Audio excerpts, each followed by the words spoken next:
In addition to climate forecasting, at IRI we have the possibility to monitor in almost real time what are the conditions in terms of rainfall, in terms of vegetation, using satellite images.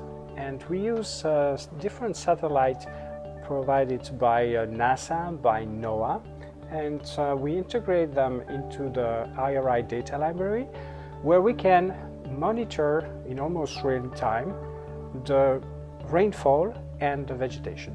And we provide also the tool to monitor what are the conditions in terms of what we call anomalies. So those are the difference between what is normal in terms of rainfall, and if we have more rainfall than usual, we call that a positive anomaly. And if it's less rainfall than usual, we call that a negative anomalies.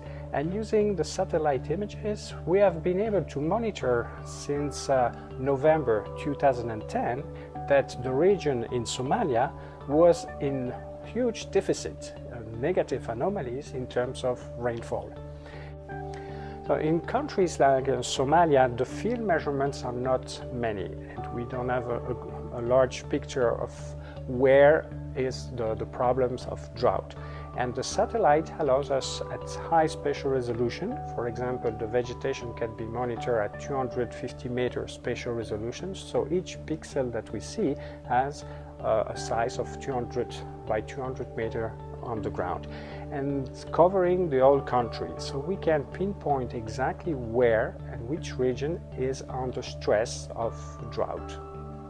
And so we are able to do the similar approach looking at the vegetation, how the vegetation has been decreased due to lack of rain in Somalia.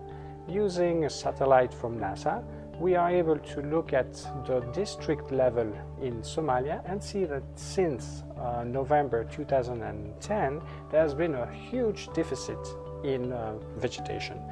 Now for the future, what we can do, it's using the satellite, is to see the evolution of the situation and pinpoint which region will have more rain than usual and more vegetation than usual, or a continuum of less vegetation than usual and less vegetation than rainfall. So the monitoring of vegetation allows us to look at two things: the status of the vegetation in terms of greenness, but also information on the vegetation moisture content. And that could be the natural vegetation, and that is also covering the agriculture, so the crops that we are able to monitor from the satellite.